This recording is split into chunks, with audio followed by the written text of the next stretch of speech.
ചെയർമാനായിരുന്ന വിജയമല്യ നൽകിയ 30 കിലോ സ്വർണം അതിപ്പോ എത്ര ബാക്കിയുണ്ട് എന്ന് ദേവസ്വം ബോർഡും സർക്കാരും വ്യക്തമാക്കണം. ശബരിമലയിൽ കാരണം 40 വർഷം വാറണ്ടി ഉള്ളതാണ് 2019 കൊണ്ടുപോയിട്ട് ഇവിടെ നിന്ന് കൊണ്ടുപോയ ഈ പാളികൾ അവിടെ ദ്വാരപാലക ശില്പവും കവാടവുമെല്ലാം 39-40 ദിവസം കഴിഞ്ഞിട്ടാണ് ചെന്നൈയിലെത്തിയത്.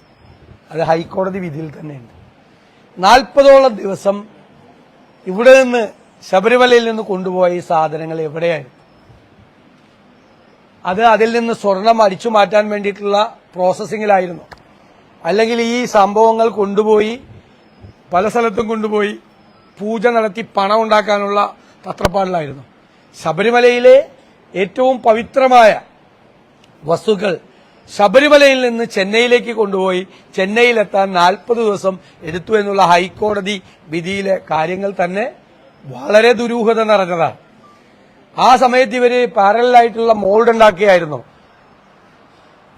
മദ്രാസിലെ ഏജൻസി പറഞ്ഞിരിക്കുന്നത് അവിടെ സ്വർണം ഉണ്ടായിരുന്നില്ല, ചെമ്പുപാളി മാത്രമേ എത്തിയിട്ടുള്ളതാണ്.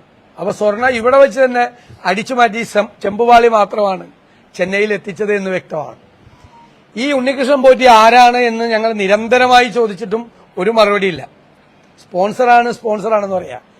2019 കൊണ്ടുപോയ കാര്യത്തിൽ ക്രമക്കേട് നടന്നിട്ടുണ്ട്, സ്വർണം നഷ്ടപ്പെട്ടിട്ടുണ്ട് എന്ന് ഫൈൻഡിംഗ് ഉണ്ട്.